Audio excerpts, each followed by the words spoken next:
গাজীপুরের প্রভাবশালী মন্ত্রী আহসান হাবীবের বিশাল বাংলোর ছাদ। ঘড়ির কাঁটায় রাত ঠিক ৮টা। চারিদিকে উৎসবের রোশনায় আর বিয়ের সানাইয়ের সুর ভাসছে।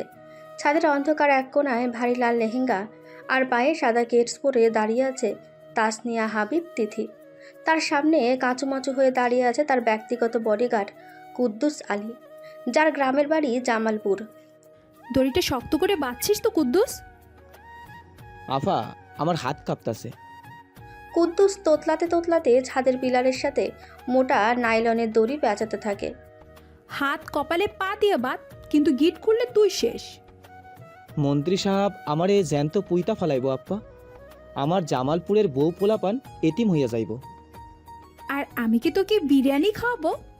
তুই বাঁধবি নাকি আমি তোকে ছাদ থেকে ধাক্কা দিয়ে ফেলে দেব? তিথি চোখ টাঙিয়ে তাকায়। কুদ্দুস ভয়ে ঢোক গিলে দড়ির গিট চেক করতে থাকে। কিন্তু আফা, এই রাইতে আপনি কই যাইবেন? যেদিকে দু চোখ যায় চলে যাব।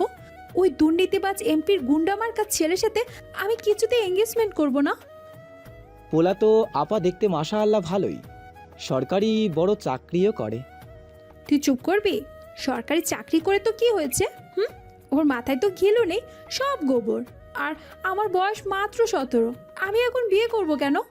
তিথি বিরক্ত হয়ে নিজের লেহেঙ্গার কুচি দুই হাতে একটু ওপরে তুলে ধরে। আফা, আপনার এই জামার ওজন তো মনে হয় 20 কেজি। ওইটা পইরা দড়ি দিয়া কেমনে নামবেন? ওজন 20 কেজি না, 25 কেজি।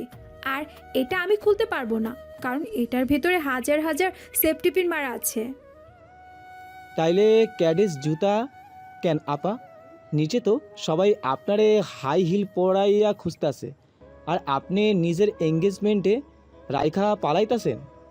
হাই হিল পরে কেউ দেয়াল টপকাতে পারে গাধা? তুই জলদি দড়িটা নিচে ফেল।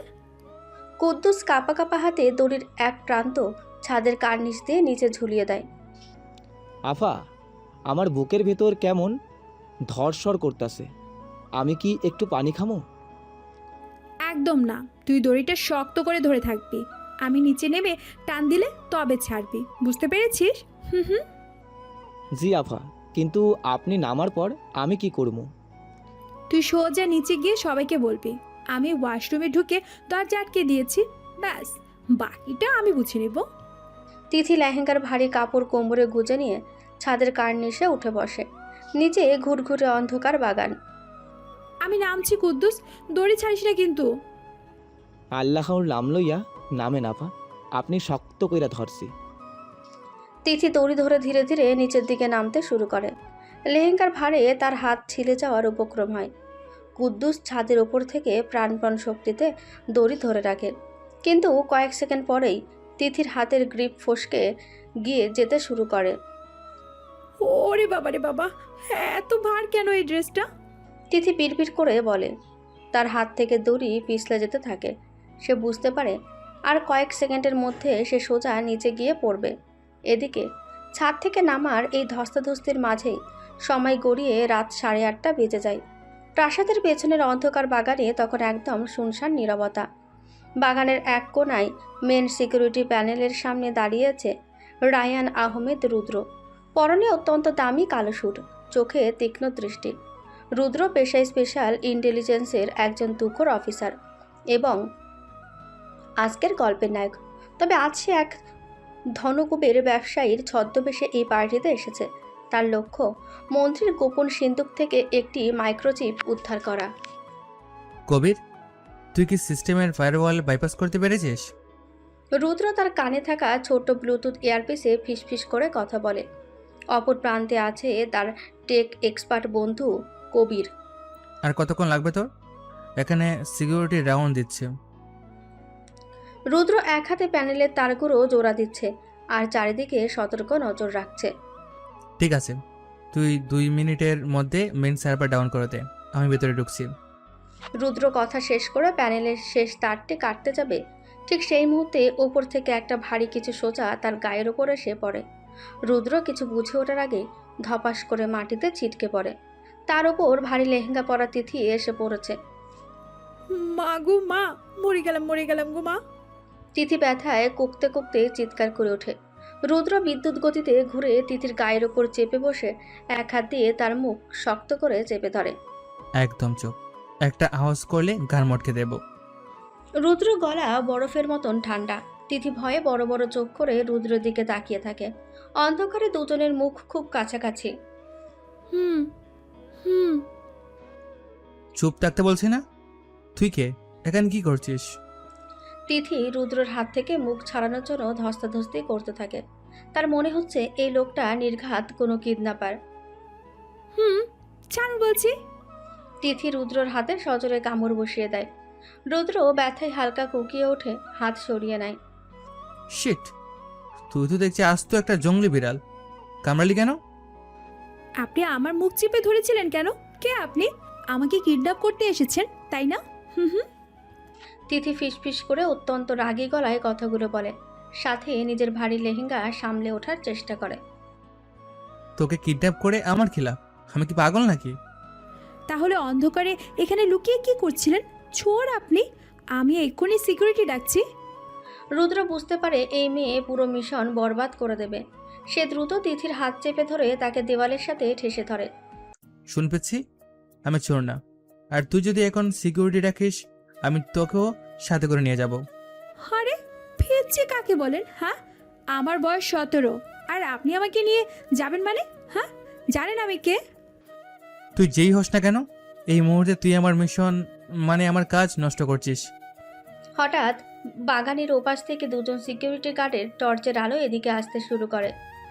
শিট, ওর এদিকে আসছে। আসুক, আমি এক্ষুনি চিৎকার করে বলবো আপনি চোর।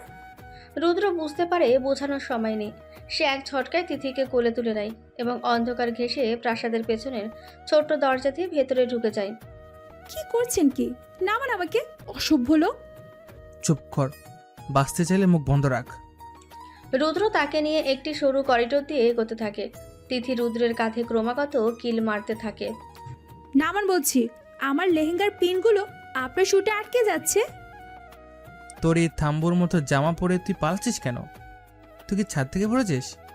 হ্যাঁ পড়েছি, তাতে আপনার কি? নামান আমাকে। রুদ্র করিডোরের শেষ মাথায় এসে তিথিকে মাটিতে নামিয়ে দেয়। জায়গাটা মেন বাঙ্কোয়েট হলের ঠিক পেছনের অংশ। তোর নাম কি? আপনাকে কেন বলবো? আপনি তো একটা গুন্ডা। আমি গুন্ডা নই। তুই যদি এখান থেকে চুপচাপ চলে যাস, আমি তোকে কিছু করবো না। রুদ্র নিজের শুটের ধুলো ঝাড়তে ঝাড়তে কথাগুলো বলে। ঠিক তখনই করিডোরের কাচের দরজা দিয়ে হলের ভেতরের আলো চোখে পড়ে। ঘড়িতে তখন ঠিক রাত 9টা। এদিকে ব্যাঙ্কোয়েট হলের ভেতরে হাজারো অতিথির ভিড়। মন্ত্রী আহসান হাবিব স্টেজের ওপর দাঁড়িয়ে কারোর সাথে কথা বলছেন। ওইদিকে যাস না, ওখানে প্রচুর ভিড়। আমি ভিড়িয়ে যাব, আপনি আমাকে আটকানোর কে? তিথি জেদ ধরে হলের দরজার দিকে পা বাড়ায়। রুদ্র তাকে আটকানোর জন্য হাত বাড়ায়। ঠিক সেই মুহূর্তে পুরো প্রাসাদের সব আলো এক ধাক্কায় নিভে যায়। চারিদিকে ঘুটঘুটে অন্ধকার আর নিস্তব্ধতা নেমে আসে। কি হলো? কারেন্ট চলে গেল কেন? চুপ, একদম কথা বলবি না। রুদ্রের ইন্টেলিজেন্স মাইন্ড সাথে সাথে অ্যালার্ট হয়ে যায়। সে বুঝতে পারে এটা সাধারণ লোডশেডিং নয়। অন্ধকারের ভেতর হঠাৎ পুপ পুপ করে দুটো চাপা আওয়াজ হয়। রুদ্র জানে এটা সাইলেন্সার লাগানো পিস্তলের আওয়াজ। হলের ভেতর থেকে কাঁচ ভাঙার শব্দ আর মানুষের তীব্র চিৎকার ভেসে আসে। এগুলো কিসের আওয়াজ? কি কি হচ্ছে ভিতরে? গুলি চলছে, কেউ হিটম্যান পাঠিয়েছে। হিটম্যান? মানে কি? আমার বাবাকে কেউ মারতে এসেছে? তিথির গলা ভয়ে কেঁপে ওঠে। সে অন্ধকারে রুদ্র শার্টের হাতা শক্ত করে চেপে ধরে। তোর বাবা? তার মানে তুই মন্ত্রী আহসান হাবিবের মেয়ে? হ্যাঁ, আমার বাবা ভেতরে আছে। আমাকে আমার বাবার কাছে যেতে হবে। তিথি অন্ধকারে সামনের দিকে দৌড় দিতে যায়, কিন্তু রুদ্র তাকে শক্ত করে টেনে ধরে। পাগল হয়েছিস? প্রফেশনাল কিলাররা ভিতরে ঘুরছে, তুই গেলে তোকেও মেরে ফেলবে। কিন্তু আমার বাবা? তোর বাবার আশেপাশে অনেক গার্ড আছে, তুই এখন আমার সাথে আয়। রুদ্র আর কোনো কথা না শুনে তিথির হাত ধরে করিডোরের পাশের একটি বন্ধ দরজায় ধাক্কা দেয়। দরজাটা খোলা ছিল। রুদ্র তিথিকে নিয়ে দ্রুত সেই রুমের ভেতরে ঢুকে ভেতর থেকে ছিটকিনি আটকে দেয়। জায়গাটা মন্ত্রীর একটি প্রাইভেট রেস্টরুম। আমরা এখানে কেন এলাম? আমাকে ছাড়ুন, আমি চলে যাব। তুই কিচ্ছু বুঝিস না, বেচ্ছি। কিলাররা এখন পুরো বাড়ি খুঁজবে, এখানে লুকিয়ে থাকারই সেফ।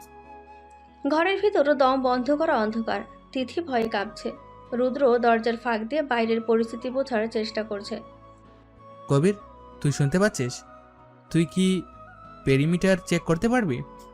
রুদ্র আবার তার ইয়ারপিসে ফিসফিস করে কথা বলার চেষ্টা করে, কিন্তু কোনো নেটওয়ার্ক নেই। সিগন্যাল জ্যাম করে দেওয়া হয়েছে। আপনার কান থেকে ওটা কি আলো জ্বলছে? আপনি পুলিশের লোক? তোর এত কথা বলার দরকার নেই, চুপচাপ ওই সোফাটায় গিয়ে বস। হঠাৎ ঘরের পেছনের দিকের একটি পর্দা সরে যায়। অন্ধকারে কয়েকটি ক্যামেরার ফ্ল্যাশ পরপর জ্বলে ওঠে। ফ্ল্যাশের তীব্র আলোয় রুদ্র আর তিথি চোখ পিটপিট করে তাকায়। সেখানে 3 জন সাংবাদিক ক্যামেরা হাতে দাঁড়িয়ে আছে। এক্সক্লুসিভ নিউজ পেয়ে গেছি। মন্ত্রীর মেয়ে এঙ্গেজমেন্টের রাতে এক অজানা যুবকের সাথে গোপন রুমে। এরা কারা? এরা এখানে কি করছে? তিথি অবাক হয়ে সাংবাদিকদের দিকে তাকায়। রুদ্র বুঝতে পারে সাংবাদিকরা মন্ত্রীর কোনো গোপন মিটিংয়ের খবর কভার করতে আগে থেকেই লুকিয়েছিল। ক্যামেরা বন্ধ করুন, যা ভাবছেন তা নয়। সব দেখেছি আমরা। মন্ত্রী সাহেবের মেয়ে পালানোর প্ল্যান করছিল। কালকের হেডলাইন এটাই হবে। রুদ্র দ্রুত এগিয়ে গিয়ে এক সাংবাদিকের ক্যামেরা কেড়ে নেওয়ার চেষ্টা করে, কিন্তু ঠিক তখনই দরজায় প্রচণ্ড জোরে ধাক্কা পড়ে। এক আঘাতে রেস্টরুমের দরজা ভেঙে যায়। মন্ত্রী আহসান হাবিব তার 10 জন সশস্ত্র গার্ড নিয়ে ঘরের ভেতরে প্রবেশ করেন। তিথি, তুই এখানে কি করছিস? মন্ত্রী রাগে ফুঁসছেন, তার চোখে মুখে চরম উত্তেজনা। গার্ডরা রুদ্রের দিকে বন্দুক তাক করে ঘিরে ধরে। বাবা, তুমি ঠিক আছো? বাইরে তো গুলি চলছিল। গুলি তো আমার লোকেরা থামিয়েছে, কিন্তু তুই এই অচেনা ছেলের সাথে এই অন্ধকার রুমে কি করছিস? সাংবাদিকরা আবার ফ্ল্যাশ জ্বালিয়ে ছবি তুলতে শুরু করে। মন্ত্রী গার্ডদের ইশারা করতেই তারা সাংবাদিকদের ক্যামেরা কেড়ে নেয়। এই ছেলে কে তিথি? তুই কি আমার সম্মান মাটিতে মেশানোর জন্য এর সাথে পালানোর প্ল্যান করছিলি? না বাবা, তুমি ভুল বুঝছো। আমি তো একে চিনিই না। মাননীয় মন্ত্রী, আপনার মেয়ে সত্যি বলছে। আমি জাস্ট ওকে বাঁচাতে এখানে নিয়ে এসেছিলাম। রুদ্র অত্যন্ত শান্ত গলায় পরিস্থিতি সামাল দেওয়ার চেষ্টা করে, কিন্তু মন্ত্রী তার কোনো কথাই শুনতে রাজি নন। চেনো না? তাহলে একসাথে এই রুমে কি করছিলে? বাইরে এত মিডিয়া, কাল যদি খবর ছড়ায় আমার মেয়ের নামে, আমার রাজনৈতিক ক্যারিয়ার শেষ হয়ে যাবে। বাবা প্লিজ বিশ্বাস করো, ও আমাকে হেল্প করেছিল শুধু। চুপ কর তুই। এমপির ছেলের সাথে আজ তোর আংটি বদল, আর তুই এই ছেলের সাথে ধরা পড়েছিস। মন্ত্রী আহসান হাবিব কিছুক্ষণ তীক্ষ্ণ চোখে রুদ্রের দিকে তাকিয়ে থাকেন। তার মাথায় একটি চতুর রাজনৈতিক চাল ঘুরতে থাকে। শোনো ছেলে, তুমি কে কি করো আমি জানতে চাই না। কালকের হেডলাইন যদি আসে আমার মেয়ে পালিয়েছে, তবে আমার মান ইজ্জত কিছুই থাকবে না। আমি আপনাকে কথা দিচ্ছি, এই খবর বাইরে যাবে না। আমি এখনই চলে যাচ্ছি। তুমি কোথাও যাচ্ছ না। তুমি যদি আমার মেয়ের প্রেমিক নাও হও, তবু আজ তোমাকে ওর প্রেমিক সাজতে হবে। কি বলছো এসব বাবা? তুমি কি পাগল হয়ে গেলে? তিনি আতঙ্কে চিৎকার করে ওঠে। রুদ্রের কপালেও চিন্তার ভাঁজ পড়ে। সে আন্ডার কভার মিশনে আছে। এখন এই ঝামেলায় জড়ালে সব শেষ হয়ে যাবে। পাগল আমি হইনি। মিডিয়া দেখেছে তোমরা একসাথে। এখন যদি বলি তোমরা বিয়ে করতে যাচ্ছিলে এবং আমি রাজি হয়েছি, তাহলেই কেবল সম্মান বাঁচবে। অসম্ভব। আমি আপনার মেয়েকে বিয়ে করতে পারবো না। আমার নিজের একটা জীবন আছে। রুদ্র কড়া গলায় প্রতিবাদ করে। মন্ত্রীর সাথে সাথে নিজের কোমর থেকে একটি রিভলভার বের করে রুদ্রের কপালে ঠেকান। তোমার জীবন এখন আমার হাতের মুঠোয়। হয় তুমি এই মুহূর্তে কাজে রেখে আবার মেয়েকে বিয়ে করবে, নয়তো আজ রাতে এনকাউন্টারে মারা পড়বে। বাবা প্লিজ, ওকে মেরো না। আর আমি ওকে বিয়ে করতে পারবো না। তোর কোনো কথা আমি শুনবো না তিথি। এই গার্ড, জলদি কাজীকে হলের ভেতর থেকে এখানে নিয়ে আয়। গার্ডরা দৌড়ে যায়। রুদ্র বুঝতে পারে এখন প্রতিবাদ করলে তার আসল পরিচয় ফাঁস হয়ে যাবে এবং মিশন পুরোপুরি ফেল করবে। আপনি আমাকে ব্ল্যাকমেল করছেন মন্ত্রী সাহেব? এর ফল কিন্তু ভালো হবে না। ফলের চিন্তা আমি পরে করব, আগে আমার সম্মান বাঁচুক। কয়েক মিনিটের মধ্যেই একজন কাজীকে ধরে আনা হয়। কাজীর হাত পা ভয়ে কাঁপছে। মন্ত্রী সাহেব, এইখানে বিয়া পড়ামু? হ্যাঁ, এখনই পড়াও, আর জলদি করো। রুদ্র আর তিথি পাশাপাশি দাঁড়ায়। দুজনের মুখে চরম অস্বস্তি আর বিরক্তি। তিথি বারবার রুদ্রের দিকে আর চোখে তাকাচ্ছে। আপনি কিছু একটা করুন না। আপনি না গুন্ডা, মারুন না ওদের। তিথি ফিসফিস করে রুদ্রকে বলে। রুদ্র দাঁতে দাঁত চেপে উত্তর দেয়। চুপচাপ কবুল বল পেছি, নইলে তোর বাবা আমার সাথে তোকেও গুলি করে দেবে। আমি কবুল বলবো না, মরে গেলেও না। মা জননী, আপনি কি এই রায়হান আহমেদ রুদ্রের সাথে বিবাহে রাজি আছেন? বলো কবুল। তিথি চুপ করে থাকে। মন্ত্রী রিভলভারের সেফটি ক্যাচ খোলার একটা ক্লিক শব্দ করেন। কবুল। তিথি কাঁদো কাঁদো গলায় বলে ফেলে। রুদ্র চোখ বন্ধ করে একটা দীর্ঘশ্বাস ছাড়ে। বাবা রায়হান আহমেদ রুদ্র, আপনি কি রাজি আছেন? বলেন কবুল। কবুল। রুদ্র অত্যন্ত ঠান্ডা গলায় একবারে কবুল বলে দেয়। তার মাথায় এখন ঘুরছে কিভাবে এই বাড়ি থেকে বের হয়ে নিজের আসল মিশনে ফোকাস করবে। গুড। এবার তোমরা স্বামী স্ত্রী মিডিয়ার সামনে গিয়ে হাত ধরাধরি করে হাসি মুখে দাঁড়াবে। আমি ওর হাত ধরবো না, ওর হাত দিয়ে ঘামের গন্ধ বের হচ্ছে। তিথি মুখ কুচকে বলে। রুদ্র বিরক্ত হয়ে তিথির হাত শক্ত করে চেপে ধরে। আমার হাতে দামি পারফিউম দেওয়া আছে পেছি, চুপচাপ হাসতে থাক, নইলে তোর এই গন্ডার এমপির ছেলের কাছে তোকে দিয়ে আসবো। তিথি বাধ্য হয়ে মেকি হাসি দেয়। এইভাবেই চরম বিশৃঙ্খলা, গুলির আওয়াজ আর রাজনৈতিক চাপের মুখে সম্পূর্ণ অপরিচিত দুজনের এক অদ্ভুত বিয়ে সম্পূর্ণ হয়ে যায়। গত রাতের এই দম বন্ধ করা পরিস্থিতি, চারিদিকে গুলির আওয়াজ আর বন্দুকের নলের মুখে জোরপূর্বক বিয়ের পর রুদ্র যখন তার ঢাকার মিরপুরের ফ্ল্যাটে পৌঁছায় তখন রাত প্রায় 2:30। সারা রাস্তার পুরোটা সময় গাড়িতে পিনপতন নীরবতা ছিল। আর ভারী লেহেঙ্গার ভারে ক্লান্ত তিথি একসময় পেছনের সিটেই ঘুমিয়ে পড়েছিল। রুদ্র বাধ্য হয়ে তাকে কোলে করে নিজের বেডরুমে শুইয়ে দিয়ে নিজের ড্রয়িং রুমের সোফায় এসে শুয়ে পড়ে। তার মাথায় তখনও ঘুরপাক খাচ্ছিল হাতছাড়া হয়ে যাওয়া সেই মাইক্রোচিপের চিন্তা। সকাল 7টা বাজে। জানালার পর্দা ভেদ করে ভোরের আলো সোজা রুদ্রের মুখে পড়তেই সে কিছুটা নড়ে চড়ে ওঠে। কিন্তু তার ঘুম ভাঙে রোদের কারণে নয়, বরং বেডরুম থেকে ভেসে আসা এক তীব্র চিৎকারে। বাঁচাও, কে কোথায় আছো? আমাকে বাঁচাও, চোর, ডাকাত, কিডন্যাপার।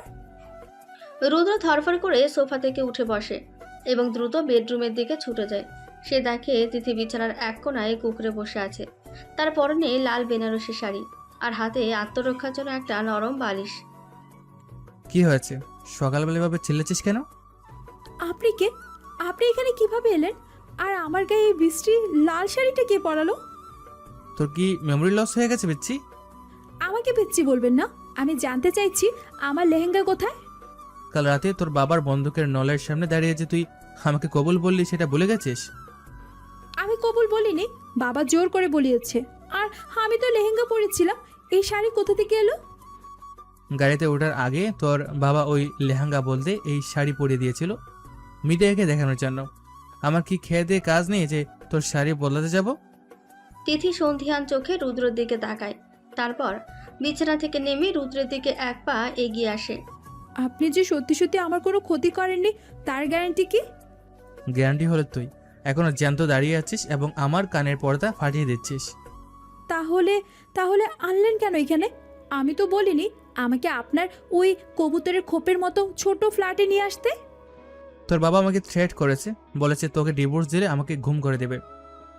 তো গুম হয়ে যান, আমাকে আনলেন কেন? কারণ আমি গুম হতে চাই না। এখন তুই নিজে গিয়ে তোর বাবাকে বোঝা। তাদের এই ঝগড়ার মাঝে ড্রয়িং রুমের মেন দরজা খোলার শব্দ হয়। রুদ্রের মা রোকেয়া বেগম, যিনি একজন অত্যন্ত কড়া স্বভাবের মহিলা, হাতে বাজারের ব্যাগ নিয়ে ঘরে ঢোকেন। রুদ্র, এত সকালে কিসের চেঁচামেচি হচ্ছে তোর ঘরে? রোকেয়া বেগম বেডরুমের দরজায় এসে দাঁড়ান। বিছানার পাশে ভারী বিয়ের শাড়ি পরা অচেতন একটা বাচ্চা মেয়েকে দেখে তার ভ্রু কুঁচকে যায়। এই মেয়েকে? আর এর পরনে বিয়ের শাড়ি কেন? মা, ও আসলে কাল রাতে একটা দুর্ঘটনা ঘটে গেছে। মা, ও কোনো সাধারণ মেয়ে না, ও গাজীপুরের মন্ত্রী আহসান হাবিবের মেয়ে। ও গাজীপুরের মন্ত্রী আহসান হাবিবের মেয়ে। মন্ত্রী আহসান হাবিব? তুই ওর মেয়ের সাথে জড়িয়ে পড়েছিস? তোর কি মাথা খারাপ হয়ে গেছে রুদ্র? রোকেয়া বেগম অত্যন্ত তীক্ষ্ণ দৃষ্টিতে তিথির দিকে তাকান। তিথি ভয় পাওয়ার বদলে বেশ স্বাভাবিকভাবেই শাড়ির কুচি ঠিক করতে থাকে। আন্টি, আপনাদের বাড়ির ওয়াশরুম কোন দিকে? আমার ব্রাশ করতে হবে। আন্টি?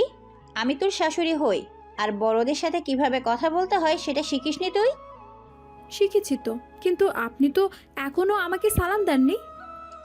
রোকেয়া বেগম হতবাক হয়ে যান। রুদ্র অবাক হয়ে তিথির দিকে তাকায়। এই মেয়ে বলে কি আমি তোকে সালাম দিব? তুই বয়সে ছোট হয়ে আমাকে সালাম দিবি, উল্টো তুই আমার কাছে সালাম চাইছিস? কিন্তু আমাদের ধর্মে তো বলা আছে যে আগে সালাম দেয় সে বেশি সওয়াব পায়। তুই আমাকে সোয়াব কামানো শেখাচ্ছিস? তোর বাবা তোকে এই শিক্ষা দিয়েছে? বাবা তো পলিটিক্স করে, সওয়াব কামানোর সময় কোথায় ওনার? তাই ভাবলাম আমি আপনাকে সুযোগটা দেই। রুদ্র হাসি চেপে অন্যদিকে মুখ ঘুরিয়ে নেয়। রোকেয়া বেগম রাগে গজগজ করতে করতে হাতের ব্যাগটা সোফায় ছুঁড়ে মারেন। তোর এই বেয়াদব বউকে সামলা রুদ্র, আমি বলে দিচ্ছি এই মেয়ে এই বাড়িতে এক মুহূর্ত টিকতে পারবে না। মা প্লিজ একটু শান্ত হও, আমি আজই একটা ব্যবস্থা করছি। কিসের ব্যবস্থা করবি? বিয়ে যখন করেছিস তখন বউয়ের মতো থাকতে বল। মা অত কিছুই বুঝে না, ওকে দিয়ে কি করাবে? যা মেয়ে, রান্নাঘরে গিয়ে আমার আর তোর স্বামীর জন্য চা বানিয়ে নিয়ে আয়, দেখি মন্ত্রীর মেয়ে কেমন কাজ পারে। রোকেয়া বেগম গটগট করে নিজের ঘরের দিকে চলে যান। তিথি গাল ফুলিয়ে রুদ্রের দিকে তাকায়। আমি চা বানাতে পারি না, আর আমি আপনার বউ না। তোর পারতে হবে না, তুই শুধু রান্না করে গিয়ে চুপচাপ দাঁড়িয়ে থাক। আমি কেন দাঁড়িয়ে থাকবো? আমার খিদে পেয়েছে। আমি 10 মিনিট পর গিয়ে বানিয়ে আনছি। মায়ের সামনে আর কোনো সিনকেট করিস না। রুদ্র ওয়াশরুমের দিকে পা বাড়ায়। তিথি মুখ বাঁকিয়ে রান্নাঘরের দিকে হাঁটা দেয়। ভারী শাড়ির কারণে সে ঠিকমতো হাঁটতেও পারছে না। রান্নাঘরে ঢুকে তিথি এদিক ওদিক তাকায়। তার প্রচণ্ড ক্ষুধা পেয়েছে। চুলার ওপর চায়ের হাঁড়ি রাখা, কিন্তু সেদিকে তার কোনো ভ্রুক্ষেপ নেই। এদের ফ্রিজে কি কোনো মানুষের খাবার নেই? সব তো দেখি কাঁচা মাছ আর মাংস। তিথি ফ্রিজ ঘেটে একটা দুধের প্যাকেট বের করে। তারপর ক্যাবিনেট খুঁজে এক বয়াম কোকো পাউডার আর চিনি বের করে ফেলে। চা খাবে তারা, আমার এখন চকলেট মিল্কশেক খেতে মন চাইছে। তিথি ব্লেন্ডারের জগ বের করে দুধ, চিনি আর কোকো পাউডার একসাথে মিশিয়ে বোতাম চেপে দেয়। প্রচণ্ড শব্দে ব্লেন্ডার চলতে শুরু করে। অন্যদিকে রুদ্র ওয়াশরুম থেকে বের হয়ে নিজের ঘরে আসে। তার ফোনটা তখন ভাইব্রেট করছিল। স্ক্রিনে তার কলিগ কবিরের নাম ভাসছে। হ্যালো কবির, বল। দোস্ত, কাল রাতে মিশন তো পুরো ফেল, কিন্তু তুই এখান থেকে পালালি কিভাবে? আমি পালাইনি, আমি ফেসে গেছি। ফেসে গেছিস মানে কি? কেউ কি তোকে চিনে ফেলেছে? কেউ চেনেনি, কিন্তু আমাকে মন্ত্রীর মেয়েকে বিয়ে করে বাড়ি ফিরতে হয়েছে। কি বলছিস তুই? পাগল হয়ে গেলি নাকি? স্পেশাল ইন্টেলিজেন্সের অফিসার হয়ে মিশনে গিয়ে মিশন সাকসেস না করে তুই টার্গেটের মেয়েকে বিয়ে করে ফেলেছিস? আস্তে কথা বল, আমি ইচ্ছে করে করিনি। মন্ত্রী মিডিয়ার সামনে বন্দুক ঠেকিয়ে বিয়ে পড়িয়েছে। তাহলে এখন ওই মেয়ে কোথায়? তুই কি ওকে তোর ফ্ল্যাটে নিয়ে গেছিস? হ্যাঁ, আর কোথায় আনবো? মা তো সকাল থেকে আমাকে বকাঝকা শুরু করেছে। মা তো বকবেই। তা মেয়েটা কেমন দেখতে? কি খুব সুন্দর? তুই চুপ করবি কবির? মেয়েটার বয়স মাত্র 17, দেখতে একদম বাচ্চাদের মতো, আর ওর বুদ্ধি শুদ্ধি বাচ্চাদের মতোই। যাই হোক, এখন ওকে নিয়ে কি করবি? হেডকোয়ার্টারে জানাজা হলে তো তোর চাকরি নিয়ে টানাটানি হবে। আমি ওকে 2-1 দিনের মধ্যেই ওর বাবার কাছে পাঠিয়ে দেব। তুই শুধু কাল রাতের সিসিটিভি ফুটেজগুলো জোগাড় কর। ঠিক আছে, আমি দেখছি, তুই সাবধানে থাকিস। রুদ্র ফোনটা পকেটে রেখে একটা দীর্ঘশ্বাস ছাড়ে। ড্রয়িং রুমের দিক থেকে সে কোনো শব্দ শুনতে পাচ্ছে না। সে ভেবেছিল মেয়েটা হয়তো রান্নাঘরে চুপচাপ দাঁড়িয়ে আছে। রুদ্র ড্রয়িং রুমে এসে যে দৃশ্য দেখে তাতে তার চোখ কপালে ওঠার উপক্রম হয়। তিথি ড্রয়িং রুমের সোফায় পা তুলে বসে আছে। তার কোলে একটা বিশাল কাচের গ্লাস, যার ভেতরে গাঢ় বাদামি রঙের চকলেট মিল্কশেক, আর টিভির স্ক্রিনে বিকট শব্দে টম অ্যান্ড জেরি কার্টুন চলছে। তুই এটা কি করছিস? তুই দেখছেন না টম অ্যান্ড জেরিটাকে ধরবে? মা তোকে চা বানাতে বলেছিল না? আমি তো চা খাই না। তুই খাস না, কিন্তু মা তো খায়। তুই আইসক্রিম মার্কা জিনিস বানিয়ে কার্টুন দেখছিস কেন? প্রথমত এটা আইসক্রিম না, এটা চকলেট মিল্কশেক। আর দ্বিতীয়ত আমি কখনো চা বানাইনি। আর তৃতীয়ত আমার ক্ষুধা পেয়েছিল। তোর ক্ষুধা পেয়েছে বলে তুই একা একাই বানিয়ে খাবি? মা ভেতরে বসে তোর চায়ের জন্য অপেক্ষা করছে। ঠিক তখনই রোকেয়া বেগম ড্রয়িং রুমে ঢোকেন। তিনি তিথির হাতে গ্লাস আর সোফায় পা তুলে বসার ভঙ্গি দেখে রীতিমতন থমকে যান। যা কোথায়? আর তুই আমার সোফায় পা তুলে বসে ওই নোংরা গ্লাসে কি খাচ্ছিস? এটা নোংরা না শাশুড়ি মা, আমি গ্লাসটা ভালো করে ধুয়ে নিয়েছি। রুদ্র, আমি কি প্রেশারের ওষুধ খাবো নাকি এই মেয়ের গলা টিপে ধরবো? মা তুমি প্লিজ রুমে যাও, আমি তোমার জন্য চা বানিয়ে আনছি। ওর মাথা ঠিক নেই। ওর মাথা ঠিক নেই মানে কি? তুই ওকে আমার বাড়ি থেকে বের কর। আমি ব্যবস্থা করছি মা, তুমি একটু শান্ত হও। রুদ্র মাকে কোনো মতে বুঝিয়ে তার রুমে পাঠিয়ে দেয়। তারপর ফিরে এসে তিথির সামনে সেন্টার টেবিলের ওপর ঝুঁকে দাঁড়ায়। শুন পেয়েছি, তুই কি ইচ্ছে করে আমাকে বিপদে ফেলার চেষ্টা করছিস? হ্যাঁ, আমি কি করলাম? আমি তো শুধু আমার খাবার খাচ্ছিলাম। তুই আমার মায়ের সামনে বেয়াদবি করছিস। উনি এমনিতেই হাই প্রেশারের পেশেন্ট। আপনার মা তো এসে আমার সাথে খারাপ ব্যবহার শুরু করেছেন, আমি তো ওনাকে কিচ্ছু বলিনি। তুই একটা কথা মাথায় রাখ, এই বিয়েটা একটা চুক্তি ছাড়া আর কিছুই না। আমি তো আর আপনাকে ভালোবেসে বিয়ে করিনি। পরিস্থিতি ঠান্ডা হলে আমি তোকে তোর বাবার কাছে দিয়ে আসবো। আমি আর ওই বাড়িতে ফিরে যাব না। ওই লোকটা আমার আসল বাবা না। রুদ্র চমকে ওঠে। তিথির গলার স্বর হঠাৎ করে একদম পাল্টে গেছে। সেই বাচ্চা স্বভাবের কোনো লেশ নেই তার কথায়। তার মানে মন্ত্রী আহসান হাবিব তোর বাবা না? না, উনি আমাকে দত্তক নিয়েছিলেন। কাল রাতে যে গুলি চলছিল ওটা ওনাকে মারার জন্য নয়? না, ওটা আমাকে মারার জন্য এসেছিল। রুদ্র গভীরভাবে তিথির চোখের দিকে তাকায়। সে বুঝতে চেষ্টা করছে মেয়েটা সত্যি বলছে কিনা। তোকে মারতে আসবে কেন কেউ? তোর মতো একটা পিচ্ছি মেয়ের সাথে কার কি শত্রুতা থাকতে পারে? সেটা আমি আপনাকে কেন বলবো? আপনি তো একটা সাধারণ পুলিশ অফিসার। আমি পুলিশ অফিসার না। আমি জানি আপনি কি। আপনি কি আমাকে বাঁচাতে পারবেন? তুই আমার পেশা সম্পর্কে কিভাবে জানলি? আমি তো তোকে বলিনি। রুদ্রের পেশি শক্ত হয়ে ওঠে। সে দ্রুত তিথির দিকে একটু এগিয়ে বসে। তার চোখে এখন সন্দেহের ছায়া। কাল রাতে যখন আপনার পকেটে আমার হাত লেগেছিল, তখন আমি আপনার আইডির ব্যাজটা ছুঁয়েছিলাম। বেশ ছুঁই তুই বুঝে গেলি আমি কে? ওই ধরনের মেটাল ব্যাজ শুধু স্পেশাল ইন্টেলিজেন্স ফোর্সের লোকেরাই ব্যবহার করে। তুই তো দেখছি বাইরে থেকে যতটা বোকা সাজিস আসলে ততটা বোকা নস। তোর বোকা হলে কি আর সেই মন্ত্রীর বাড়িতে 1 বছর বেঁচে থাকতে পারতাম? তিথি মিল্কশেকের গ্লাসটা টেবিলের ওপর রেখে রুদ্রের দিকে সরাসরি তাকায়। তার চোখে একটা বয়স্ক মানুষের মতন পরিপক্কতা। আসল পরিচয় কি দিতি? সেটা এখন আপনার জানা দরকার নেই। আর তোর বাবা যদি তোকে দত্তক নিয়ে থাকে তাহলে কাল রাতে মিডিয়ার সামনে ওরকম নাটক করলো কেন? কারণ আমার নামে অনেক টাকা আছে। আমি মরে গেলে ওই টাকা উনি পাবেন না। কত টাকা? আপাতত সেটা না জানলেও চলবে। আপনি শুধু আমাকে একটা কথা বলুন। কি কথা? আপনি কি আমাকে প্রোটেকশন দিতে পারবেন? রুদ্র কিছুক্ষণ চুপ করে থাকে। সে বুঝতে পারে সে এক বিশাল গ্যাংয়ের মাঝে ফেসে গেছে। এই মেয়েটার মধ্যে কোনো গভীর রহস্য আছে। আমি কেন তোকে প্রোটেকশন দেব? আমার নিজের কাজ আছে। কারণ আপনি এখন আমার লিগ্যাল হাজব্যান্ড। আমাকে রক্ষা করা আপনার দায়িত্ব। তিতির কথা শুনে রুদ্র একটা তাচ্ছিল্যের হাসি হাসে। কাল রাতের ওই বন্দুকের জোরে বিয়েকে আমি বিয়ে মানি না। মানতে তো আপনাকে হবেই অফিসার সাহেব। কি বলতে চাস তুই? কারণ আপনি যদি আমাকে তাড়িয়ে দেন, আমি সোজা গিয়ে মিডিয়াকে বলবো যে আপনি একজন আন্ডার কভার অফিসার। তুই আমাকে ব্ল্যাকমেল করছিস? আপনি এটাকে ব্ল্যাকমেল বলতে পারেন, আবার মিউচুয়াল বেনিফিটও বলতে পারেন। তোর সাথে আমার কিসের বেনিফিট? আমি আপনাকে আপনার মিশনে সাহায্য করব, আর আপনি আমাকে বাঁচিয়ে রাখবেন। রুদ্র অবাক হয়ে মেয়েটার দিকে তাকিয়ে থাকে। কয়েক মিনিট আগেও যে মেয়েটা চকলেট মিল্কশেক খেয়ে কার্টুন দেখছিল, সে এখন একটা ঠান্ডা মাথার পলিটিশিয়ানের মতন কথা বলছে। আমার মিশনে তুই কিভাবে সাহায্য করবি?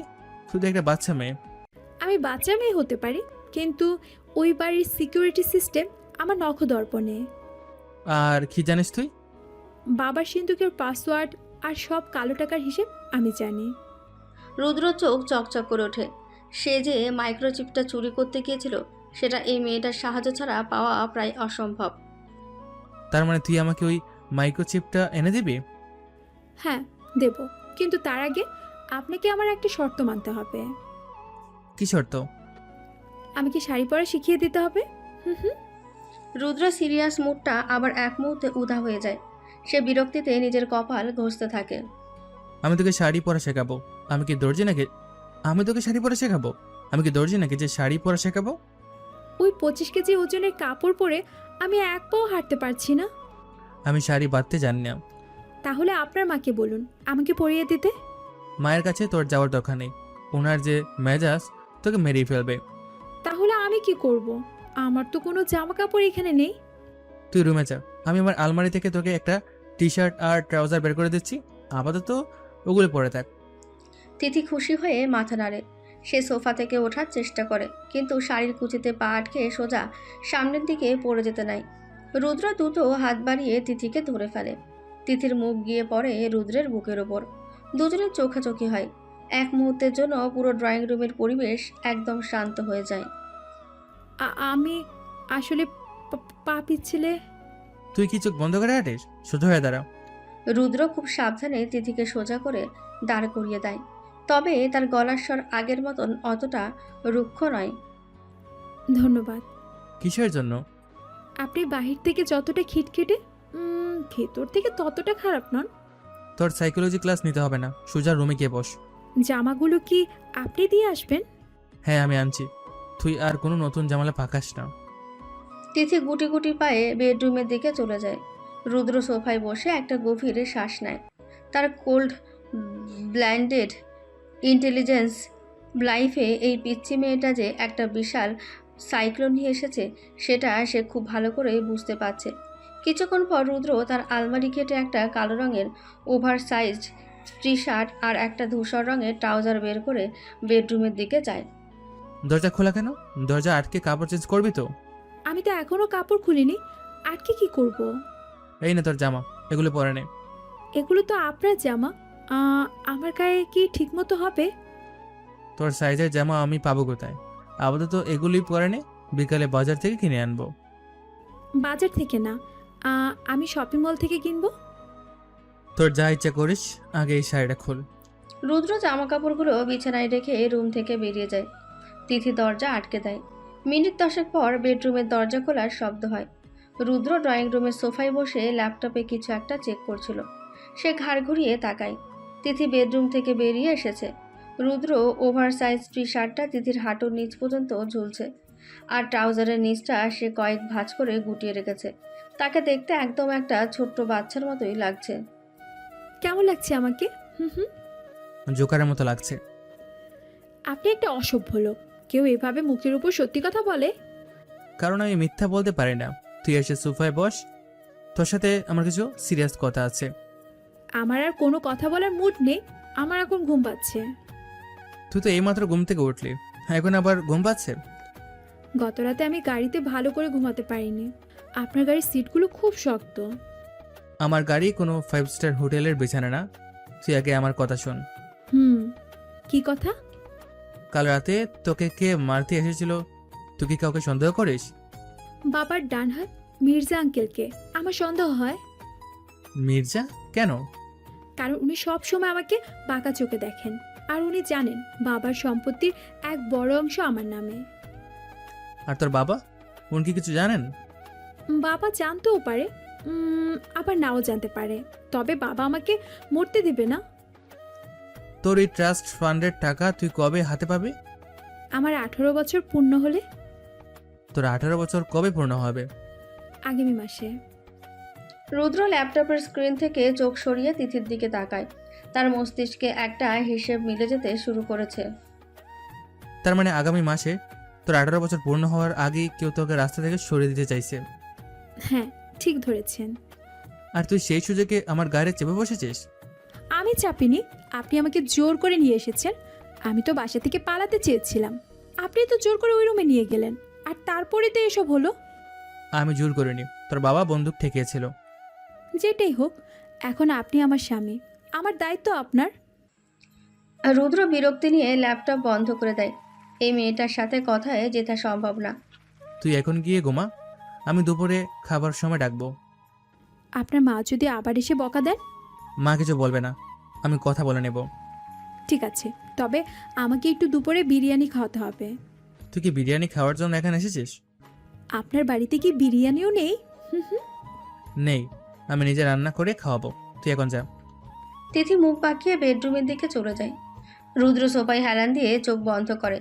তার সামনে এখন একটা জোড়া চ্যালেঞ্জ। একদিকে তার মিশন, অন্যদিকে এই অদ্ভুত রহস্যময় মেয়েটাকে বাঁচিয়ে রাখা।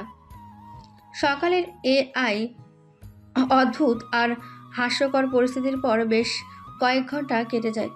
দুপুর ঠিক 1টা বাজে। রুদ্রর ফ্ল্যাটের এখন দুপুরের রোদের কড়া আলো এসে পড়ছে। রুদ্র ড্রয়িং রুমের সোফায় বসে নিজের ল্যাপটপে গভীর মনোযোগ দিয়ে কিছু কাজ করছে। ল্যাপটপের চার্জারটা মাল্টিপ্লাগের সাথে লাগানো।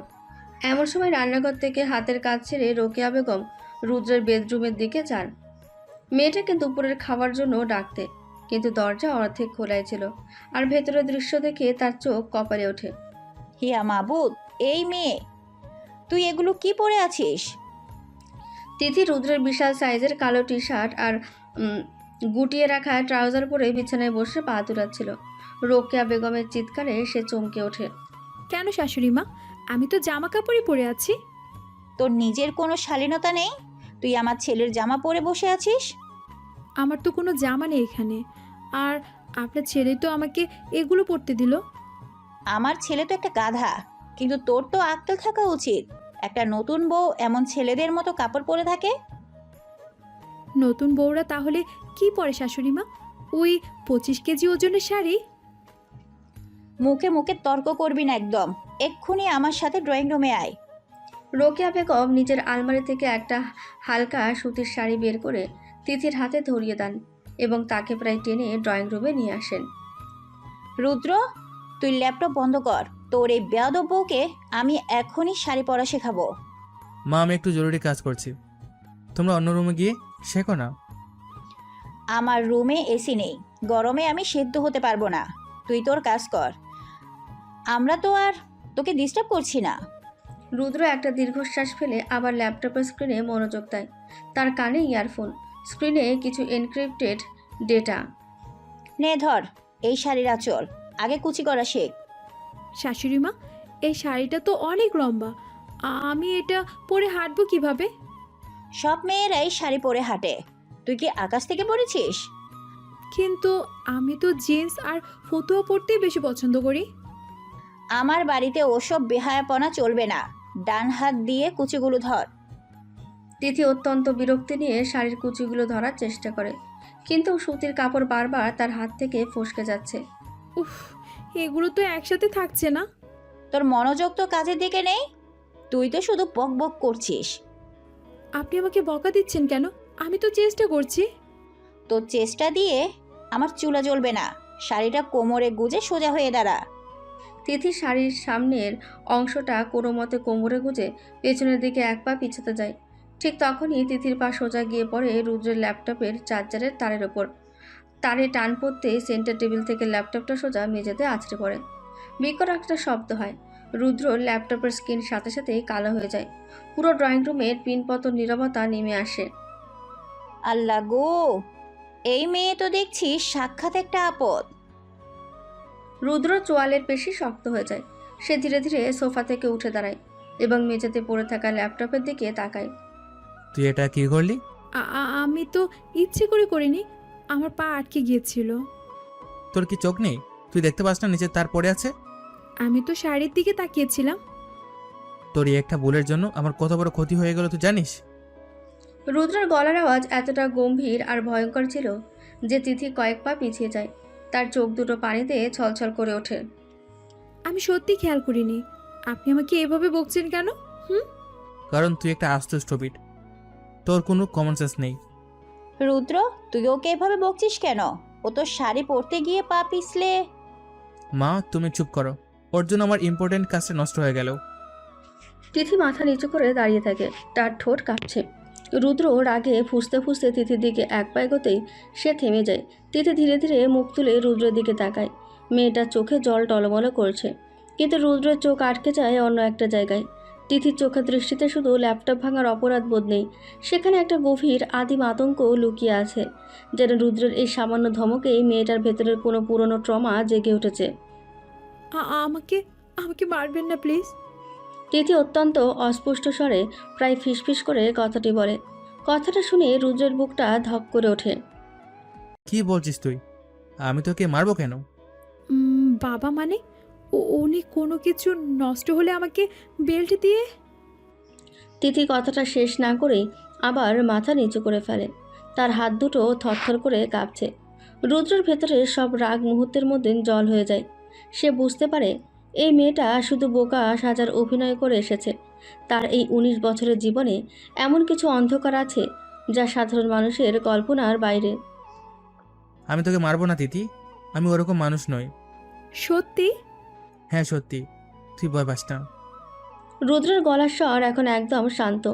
সে নিচু হয়ে মেঝে থেকে ল্যাপটপটা তুলে নেয়। মেয়েটা এত ভয় পাচ্ছে কেন রুদ্র? আমি তোকে কিছুই বলিনি।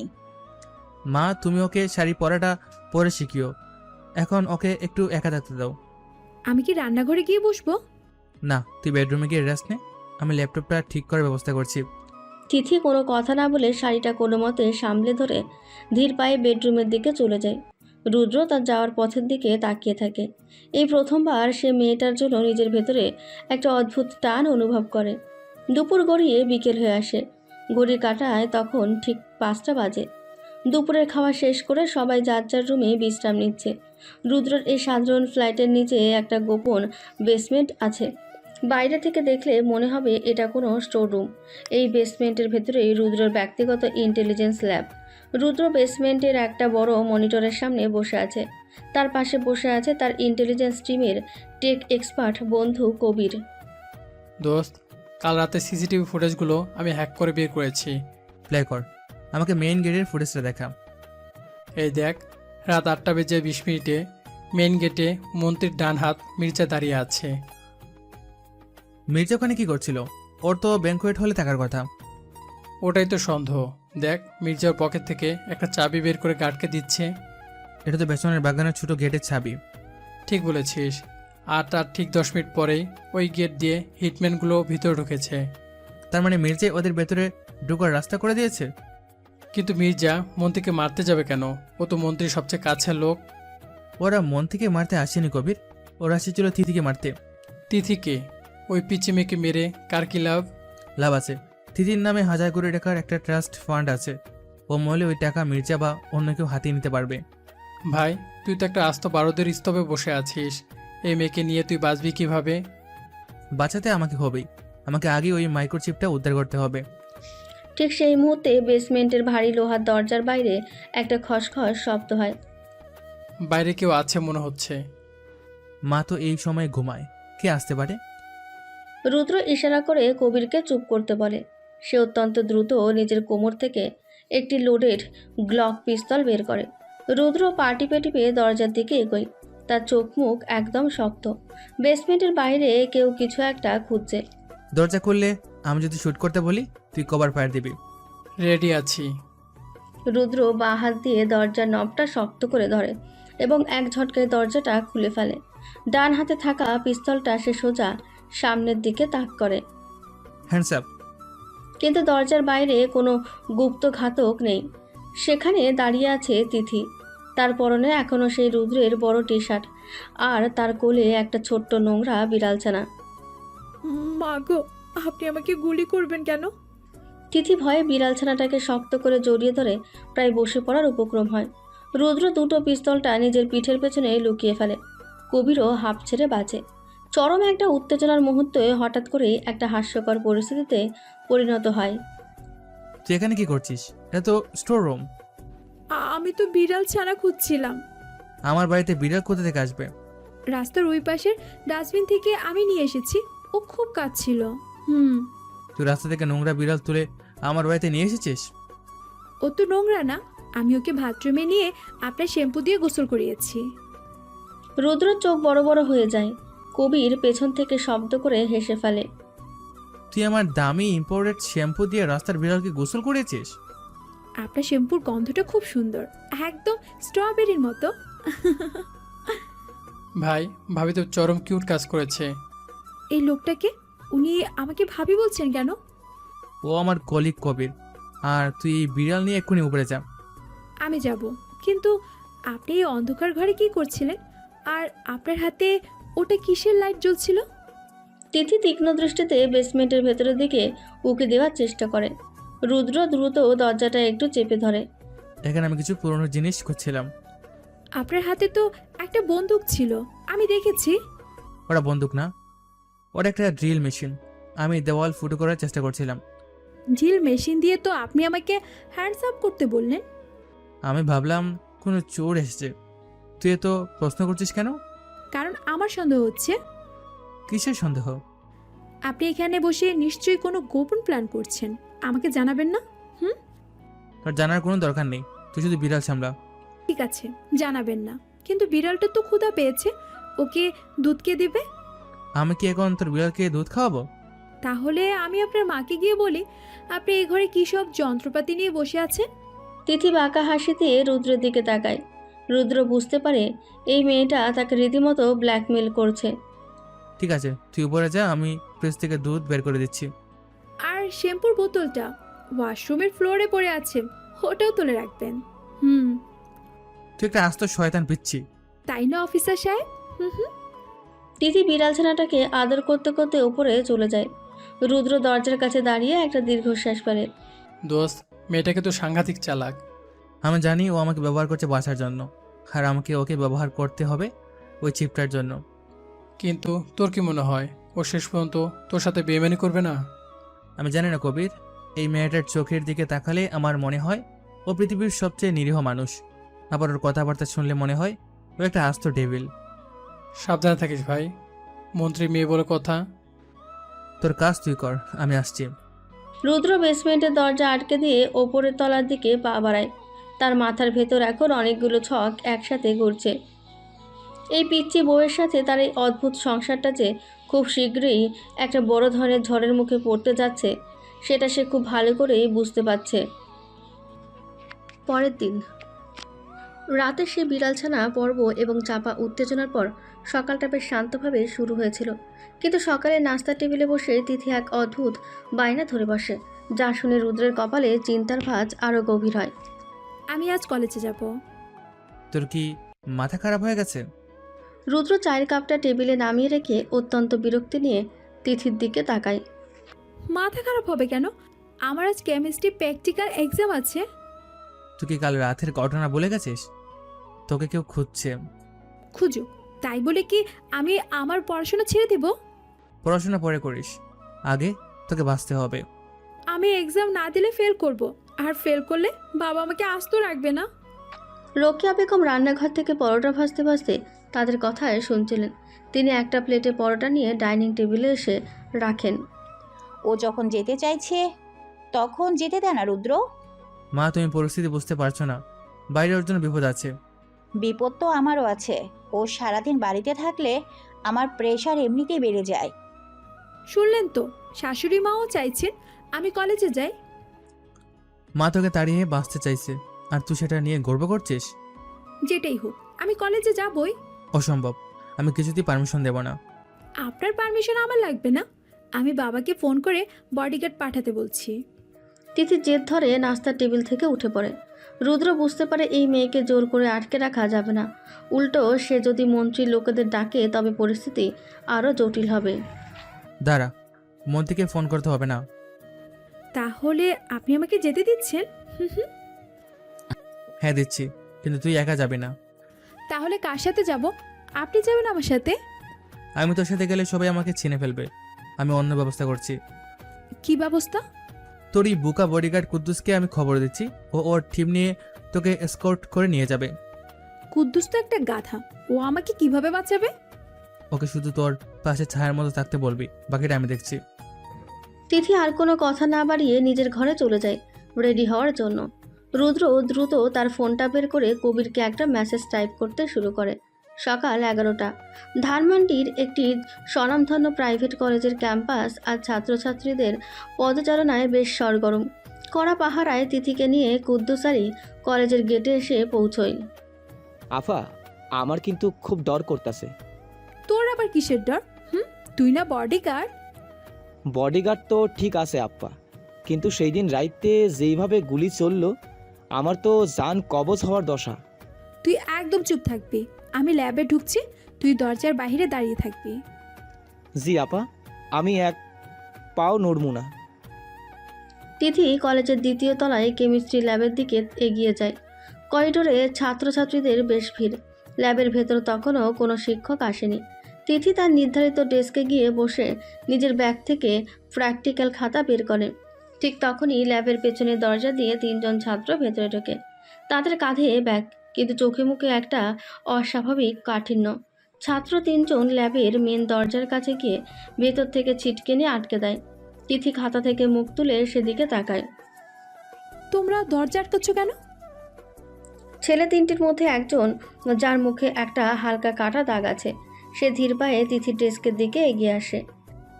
দরজাটা আটকে দিলাম যাতে তোমার বডিগার্ড ভিতরে আসতে না পারে। মানে কি? তোমরা কারা?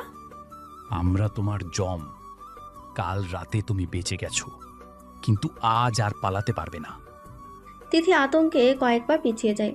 ছেলেটির কথা শেষ হতেই বাকি 2 জন তাদের ব্যাগের ভেতর থেকে ধারালো চাপাতি বের করে। ঠিক সেই মুহূর্তে ল্যাবের সাথে সংযুক্ত প্রিপারেশন রুমের দরজাটা ক্যাচ করে খুলে যায়। ভেতর থেকে বেরিয়ে আসেন একজন অত্যন্ত নার্ভাস চেহারা লোক। পরনে একটা ঢিলেঢালা পুরনো চেক শার্ট, চোখে মোটা ফ্রেমের চশমা, আর মাথায় চুলগুলো একপাশে চ্যাপটা করে আঁচড়ানো। এক্সকিউজ মি, তোমরা কি সবে সেকেন্ড ইয়ার স্টুডেন্ট? লোকটির কাঁপা কাঁপা গলা আর হাতে ধরা একটা জ্যামিতি বক্স দেখে গুন্ডারা বিরক্ত হয়ে তার দিকে তাকায়। এই বুইরা, কে রে? তুই কোত্থেকে আইলি? আমি তোমাদের নতুন সাবস্টিটিউট প্রফেসর। আমার নাম রুহুল আমিন। তিথি লোকটির দিকে তাকিয়ে আক্ষরিক অর্থে হা হয়ে যায়। মোটা চশমা আর নার্ভাস বডি ল্যাঙ্গুয়েজের আড়ালে এই লোকটা আর কেউ নয়, স্বয়ং রুদ্র। এই মাস্টার, চুপচাপ ওইদিকে মুখ ঘুইরা খাড়ায় থাক। চিল্লা পাল্লা করলে তোরেও কাইটা ফালামো। ও মাগো, তোমরা ক্লাসরুমে এসব কি নিয়ে এসেছো? এগুলো তো বেআইনি। রুদ্র এমনভাবে কাঁপতে শুরু করে যেন সে জীবনে প্রথমবার অস্ত্র দেখছে। তার হাত থেকে ধপাস করে জ্যামিতি বক্সটা নিচে পড়ে যায়। আর এই বুইরারে আগে সরাতো, ঘ্যান ঘ্যান করতাছে। পেছনের একজন গুন্ডা চাপাতি হাতে রুদ্রের দিকে তেড়ে যায়। রুদ্র ভয়ে 2 হাত দিয়ে নিজের মুখ ঢাকার অভিনয় করে। গুন্ডাটা রুদ্রের কলার ধরতে যাবে, ঠিক তখনই রুদ্রের পা যেন ভুলবশত ল্যাবের একটা টুলের সাথে আটকে যায়। সে সোজা গুন্ডাটার গায়ের ওপর গিয়ে পড়ে। পড়া ঠিক আগ মুহূর্তে রুদ্র অত্যন্ত সুকৌশলে জ্যামিতি বক্স থেকে ছিটকে পড়া তীক্ষ্ণ কাটা কম্পাসটা তুলে নেয়। কেউ কিছু বুঝে ওঠার আগে রুদ্র কাটা কম্পাসটা গুন্ডাটার ডান হাতের কবজির একটা নির্দিষ্ট স্নায়ুতে সজোরে গেঁথে দেয়। আমার হাত। স্নায়ুতে আঘাত লাগায় গুন্ডাটার হাত সাথে সাথেই অবশ হয়ে যায় এবং চাপাতিটা মেঝেতে পড়ে ঝনঝন শব্দ করে। ওরে বাবারে, আমি তো পড়ে যাচ্ছিলাম। তোমার হাতে কি কিছু ফুটেছে বাবা? রুদ্র অত্যন্ত নার্ভাসভাবে উঠে দাঁড়ায়, যেন সে কিছুই জানে না। তিথি মুগ্ধ হয়ে এই অ্যাকশন দেখছে।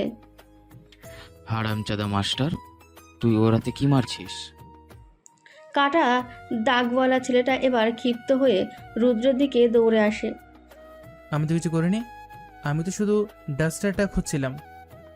রুদ্র পেছনের ব্ল্যাকবোর্ডের নিচ থেকে চক পাউডার ভর্তি একটা বিশাল ডাস্টার হাতে তুলে নেয়। ছেলেটা যখনই রুদ্রের বুকের কাছে এসে চাপাতি চালাতে যাবে, রুদ্র ভয়ে ডাস্টারটা সোজা ছেলেটার চোখের ওপর আছড়ে মারে। উফ, আমার চোখ, আমি কিছু দেখতে পারতাছি না। ছেলেটা চোখ চেপে ধরে ব্যথায় চিৎকার করতে থাকে। ঘন চক পাউডারে তার চোখ জ্বলে যাচ্ছে।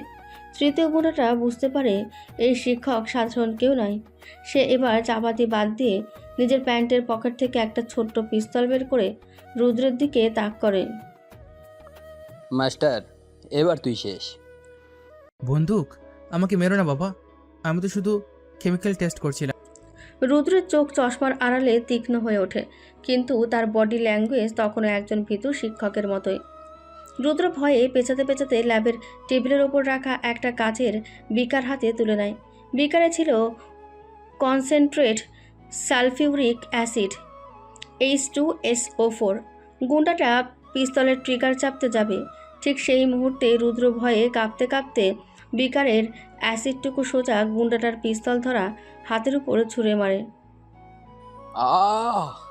জ্বলা গেল, আমার হাত জ্বলে গেল।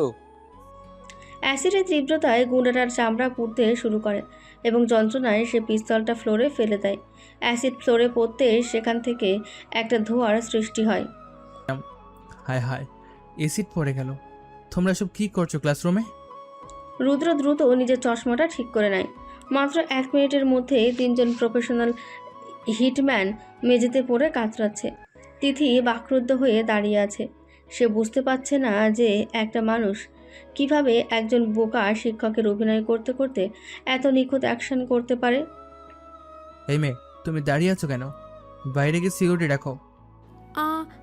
হ্যাঁ, আমি ডাকছি। তৃথি দ্রুত দরজার সিটকিনি খুলে বাইরে যায়। কুদ্দুস আর কলেজের গার্ডরা তখন করিডোরে দৌড়াদৌড়ি শুরু করেছে।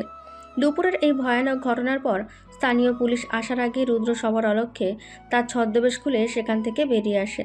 পরবর্তীতে কুদ্দুসের মাধ্যমে তিথিকে করা নিরাপত্তায় মিরপুরের ফ্ল্যাটে ফিরিয়ে আনা হয়। এরপর সারাটা বিকেল আর সন্ধ্যা তিথি নিজের ঘরের ভেতর গুম হয়ে বসে থাকে। সে বুঝতে পেরেছে মৃত্যু তার খুব কাছাকাছি ঘুরছে। চরম আতঙ্কে তার মুখ দিয়ে একটা কথাও বের হয়নি। ঘড়ির কাঁটায় তখন রাত 11টা বাজে। মিরপুরের ফ্ল্যাটের চারদিকে এখন একদম নীরবতা। রুদ্রের শোবার ঘরে হালকা নীল রঙের একটা ডিম লাইট জ্বলছে। তিথি বিছানার এক কোণায় হাঁটুতে মুখ গুজে বসে আছে। তার শরীরটা মাঝে মাঝে হালকা কেঁপে ওঠে। তিথি তখন ঘরের দরজা ঠেলে রুদ্রর ভেতরে ঢোকে। তার হাতে 1 গ্লাস পানি। সে তার গম্ভীর চেহারাটা নিয়ে ধীরে ধীরে তিথির বিছানার পাশে এসে বসে। পানি খাবে একটু? না। সকাল থেকে তো কিছুই খাসনি, শরীর তো দুর্বল হয়ে যাবে। আমার কিছু খেতে ইচ্ছে করছে না। তিথির গলার স্বর ভাঙা ভাঙা। রুদ্র পানির গ্লাসটা সাইড টেবিলের ওপর রেখে দেয়। ঘরে এক অদ্ভুত থমথমে নীরবতা নেমে আসে। রুদ্র তিথির দিকে তাকিয়ে থাকে। দিনের বেলা যে মেয়েটা বোরিং প্রফেসরের অ্যাকশন দেখে অবাক হয়েছিল, সে এখন ভয়ে কুঁকড়ে আছে। ভয় পাচ্ছিস? হুম। আমি তো আছি, ভয় পাওয়ার কি আছে? তিথি আস্তে করে মুখ তুলে রুদ্রের দিকে তাকায়। তার চোখ দুটো টকটকে লাল। সে কোনো কথা না বলে হঠাৎ করে নিজের 2 হাত দিয়ে রুদ্রের ডান হাতটা শক্ত করে জড়িয়ে ধরে। রুদ্র চমকে ওঠে। তার মতন একজন স্পেশাল অফিসারের জীবনে এমন ইমোশনাল মুহূর্ত এর আগে কখনো আসেনি। সে হাতটা সরিয়ে নেওয়ার বদলে তিথির হাতটা হালকা করে চেপে ধরে। ওরা আমাকে মেরে ফেলবে, তাই না? আমি বেঁচে থাকতে কেউ তোর গায়ে একটা আঁচড়ও লাগাতে পারবে না। কিন্তু আপনি কতদিন আমাকে বাঁচাবেন? আপনি তো আমাকে ডিভোর্স দিয়ে চলে যাবেন। সেটা আমি পরে ভাববো, আগে তোকে এই ঝাল থেকে বের করতে হবে। তিথি রুদ্রের হাতটা নিজের কপালের সাথে ঠেকিয়ে চোখ বন্ধ করে একটা দীর্ঘশ্বাস ফেলে। সিনেমার মতন একটা অত্যন্ত স্নিগ্ধ নীরব পরিবেশ তৈরি হয় ঘরটার ভেতর। আপনি জানেন, যেদিন প্রাসাদে গুলি চলছিল আমি কিন্তু তখনও ভয় পাইনি। ভয় পাসনি কেন? কারণ আমি জানতাম ওগুলো আমার জন্য আসেনি। কিন্তু আজ সকালে তো তুই বুঝতে পেরেছিস যে টার্গেট তুই নিজেই। হ্যাঁ, আর আমি এটাও জানি ওগুলো কে করাচ্ছে। কে ঘোরাচ্ছে? মির্জা? না, মির্জার এত সাহস নেই। তাহলে কে? তিথি রুদ্রের হাত ছেড়ে সোজা হয়ে বসে। তার চোখের দৃষ্টি এখন একদম স্থির আর তীক্ষ্ণ। আমার বাবা। কথাটা শুনে রুদ্রের কপালে ভাঁজ পড়ে যায়। সে ভ্রুকুচকে তিথির দিকে তাকায়। মতে আসান হাবিব, উনি তোকে কেন মারতে চাইবে? কারণ উনি আমার আসল বাবা নন, উনি একজন খুনি। খুনি? তুই এসব কি বলছিস দিদি? সেদিনও আধা কথা বলে আর বলিস নি। আমি সব বলছি এখন। আমি যখন 5 বছরের ছিলাম তখন উনি আমার আসল বাবা মাকে খুন করেছিলেন। রুদ্র যেন শ্বাস আটকে আসে। সে অবিশ্বাস নিয়ে মেয়েটার দিকে তাকিয়ে থাকে। তুই এসব আগে জানতি? তাহলে এতদিন বাড়িতে থাকলে কিভাবে? কারণ আমার আর কোনো উপায় ছিল না। উনি আমাকে দত্তক নিয়েছিলেন শুধু আমার নামে থাকা 1000 কোটি টাকার ট্রাস্ট ফান্ডটার জন্য। কিন্তু তুই তো বললি 18 বছর বয়স হলে টাকাটা তুই পাবি। উনি তোকে এখন মারলে টাকা কিভাবে পাবেন? কারণ আমি যদি 18 বছর পূর্ণ হওয়ার আগে কোনো দুর্ঘটনায় মারা যাই, তাহলে ওই ট্রাস্টের সব টাকা লিগেলি গার্জিয়ান হিসেবে বাবার অ্যাকাউন্টে ট্রান্সফার হয়ে যাবে। মাই গড, তার মানে সেই রাতের হিটম্যানগুলো তোর বাবাই পাঠিয়েছিল? হ্যাঁ, আর উনি ভেবেছিলেন আমি মারা যাওয়ার পর উনি মিডিয়ার সামনে গিয়ে কান্নাকাটি করে মানুষের সিম্প্যাথি কুড়াবেন। রুদ্র স্তব্ধ হয়ে বসে থাকে। তার কাছে এখন পুরো ছকটা পরিষ্কার হয়ে যাচ্ছে। আহসান হাবিব কতটা ধূর্ত এবং ঠান্ডা মাথার খুনি সেটা বুঝতে রুদ্রর আর বাকি নেই। কিন্তু তুই সেই রাতে পালাচ্ছিলিস কেন? তুই তো মারা যাসনি। কারণ সেই রাতে আমার এঙ্গেজমেন্ট ছিল। এমপির ছেলের সাথে আমার বিয়ে হলে বাবা হয়তো আমাকে আরও মারার সুযোগ পেতেন না, তাই তিনি বিয়ের আগে আমাকে শেষ করতে চেয়েছিলেন। আর আমি মাঝখানে ঢুকে পড়ে তোর বাবার পুরো প্ল্যানটাই বেঁচে দিয়েছি। হ্যাঁ, আর সেই জন্যই বাবা বাধ্য হয়ে মিডিয়ার সামনে আপনাকে আমার স্বামী হিসেবে মেনে নিয়েছেন, কারণ তিনি জানেন আপনি এখন আমার সাথে থাকলে আমাকে সহজে মারা যাবে না। রুদ্র একটা দীর্ঘশ্বাস ছেড়ে নিজের মুখটা 2 হাত দিয়ে ঘষে নেয়। তার সামনে এখন একটা বিশাল আন্ডারওয়ার্ল্ড পলিটিক্সের অন্ধকার দিক উন্মোচিত হয়েছে। তুই এত বছর ধরে সত্যিটা জেনেও একটা পিচ্ছি মেয়ের মতো অভিনয় করে গেছিস। আমার তো আর কোনো রাস্তা ছিল না, আমাকে বাঁচতে হতো। তোর অনেক সাহস তিথি। আমার কোনো সাহস নেই, আমি শুধু একটা জিনিস চাই। কি চাস তুই? আমি ওই লোকটার ধ্বংস দেখতে চাই, আমার বাবা মায়ের খুনির বিচার চাই। রুদ্র গভীরভাবে তিথির চোখের দিকে তাকায়। যে মেয়েটাকে সে আজ সকাল পর্যন্ত একটা বোকা বাচ্চা মেয়ে ভাবত, সে আসলে ভেতরে ভেতরে একটা আগ্নেয়গিরি বুকে নিয়ে ঘুরছে। তুই একা এটা পারবি না তিথি। আমি জানি, কিন্তু এখন তো আমি একা নই, আপনি আছেন না। আমি একজন ইন্টেলিজেন্স অফিসার, আমি আইনের বাইরে গিয়ে কিছু করতে পারবো না। আমি আপনাকে আইনের বাইরে যেতে বলছি না, আপনি শুধু আমাকে বাবার ওই গোপন সিন্দুক পর্যন্ত পৌঁছে দিন। সিন্ধুক? ওই সিন্ধুকে কি আছে? ওই সিন্ধুকে শুধু আপনার ওই মাইক্রোচিপটাই নেই, সেখানে বাবার সব কালো টাকার হিসেব আর আমার বাবা মায়ের খুনের প্রমাণও আছে। রুদ্র বুঝতে পারে তাদের দুজনের লক্ষ্য এখন এক বিন্দুতে এসে মিলেছে। সে তিথির কাঁধে একটা ভরসার হাত রাখে। ঠিক আছে, আমি তোকে সাহায্য করব, কিন্তু এর জন্য তোকে আমার সব কথা শুনতে হবে। আমি শুনবো, কিন্তু আপনি আমাকে মাঝপথে ছেড়ে যাবেন না তো? না, আমি কথা দিচ্ছি কখনো ছেড়ে যাব না। তিথি হালকা এসে রুদ্রর দিকে তাকায়। ভয় আর অন্ধকারের মাঝে এই প্রথমবার মেয়েটার মুখে একটা ভরসার হাসি ফুটে ওঠে। এই রাতটায় যেন তাদের দুজনের সম্পর্ক আর গল্পের মোড় পুরোপুরি ঘুরিয়ে দেয়। কলেজের সেই শ্বাসরুদ্ধকর ঘটনার পর আরও 4টি দিন কেটে গেছে। এই 4 দিনে রুদ্র আর তিথি খুব সন্তর্পণে তাদের পরবর্তী পদক্ষেপের ছক কষেছে। আজ সন্ধ্যা 7টা ঢাকার রেডিসন ব্লু হোটেলে বিশাল ব্যাংকোয়েট হলে মন্ত্রী আহসান হাবিবের একটি পলিটিক্যাল গালা পার্টির আয়োজন করা হয়েছে। মিরপুরের ফ্লাইটে তিথি রেডি হচ্ছে, আর রুদ্র ড্রয়িং রুমে দাঁড়িয়ে ঘড়ি দেখছে। তোর কি রেডি হতে সারা রাত লাগবে? আমি তো প্রায় রেডি, শাড়ির কুচিটা ঠিক করে নিচ্ছি। আজ কিন্তু কোনো ভুল করা যাবে না। তোর বাবার ওই পার্টিতেই তার সব গোপন ডেটা সার্ভারে থাকবে।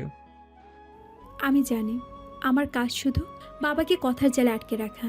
ঠিক তখন তিথি বেডরুম থেকে বেরিয়ে আসে। পরনে একটি কালো রঙের ছিমছাম শাড়ি, চুলগুলো খোলা।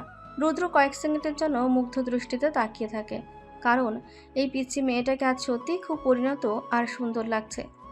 তোকে কিন্তু আজ একদম অন্যরকম লাগছে। খারাপ লাগছে না, তবে তুই যে ভেতরে ভেতরে এত বড় একটা প্ল্যান নিয়ে ঘুরছিস, সেটা কেউ তোর মুখ দেখে বুঝবে না। সেটাই তো আমার প্লাস পয়েন্ট অফিসার সাহেব, কেউ আমাকে সন্দেহ করবে না।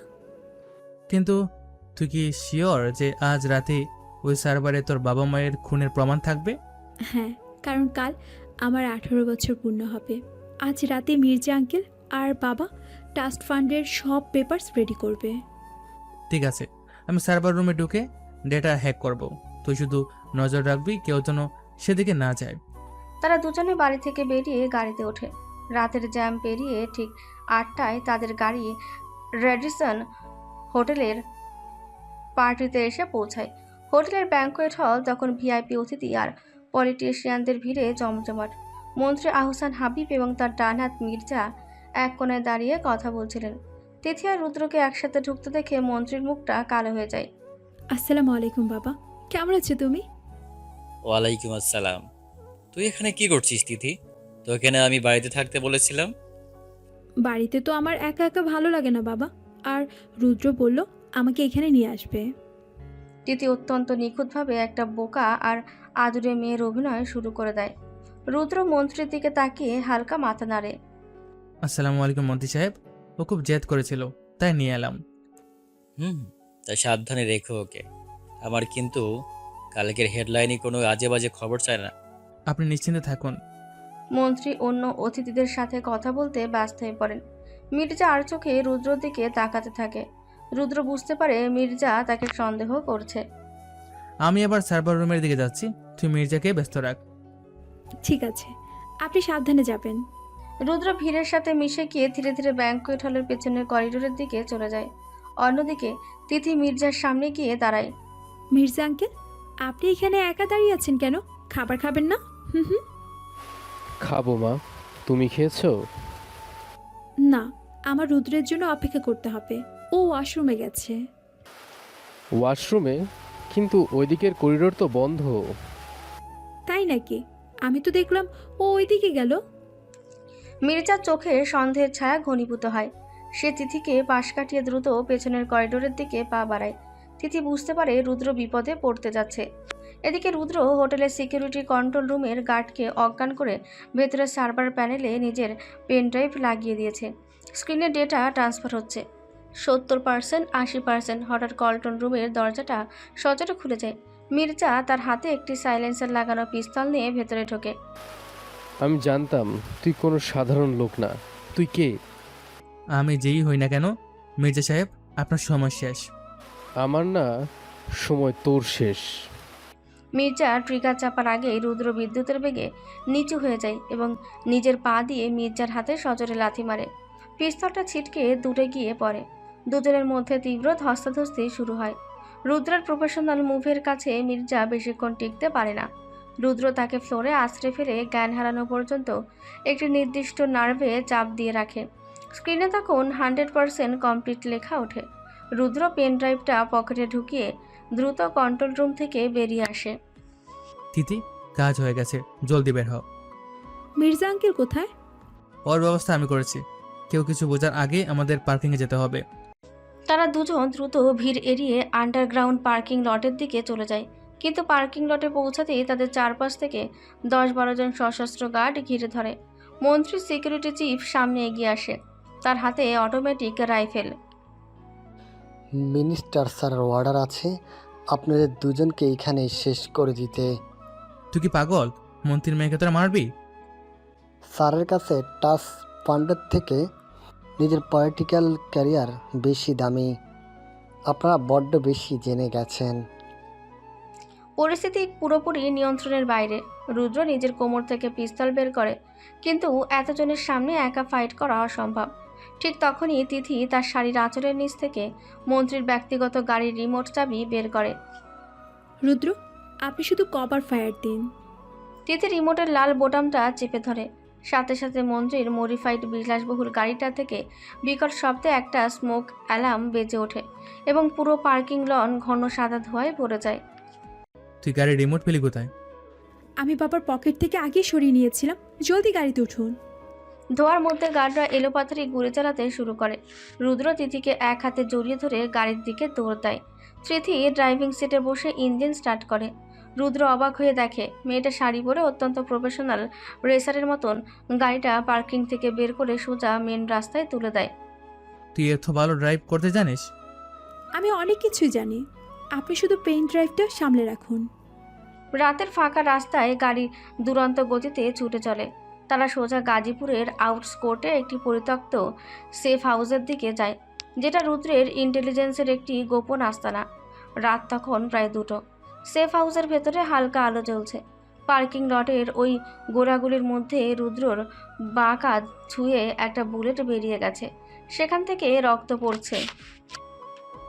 আপনার শার্টটা খুলুন, প্রচুর রক্ত পড়ছে। কিছু হবে না, তুই আগে ডেটাগুলো চেক কর। যেটা আমি পরে চেক করব, আপনি আগে চুপচাপ বসুন। তিথি অত্যন্ত যত্ন করে ফার্স্ট এড বক্স থেকে তুলো আর অ্যান্টিসেপ্টিক বের করে রুদ্রের কাঁধের ক্ষতটা পরিষ্কার করতে শুরু করে। উফ, একটু আস্তে। খুব ব্যথা করছে না? গুলি লাগলে তো ব্যথা করবেই। তুই এত ঘাবড়াচ্ছিস কেন? আমি ঘাবড়াচ্ছি না, আমার খুব কষ্ট হচ্ছে। তিথির চোখ থেকে টপ টপ করে পানি পড়ে রুদ্রের হাতের ওপর পড়ে। রুদ্র মুখ তুলে মেয়েটার দিকে তাকায়। কাঁদছিস কেন তুই? কারণ আমার জন্য আপনার জীবনটা বিপদে পড়ে গেল।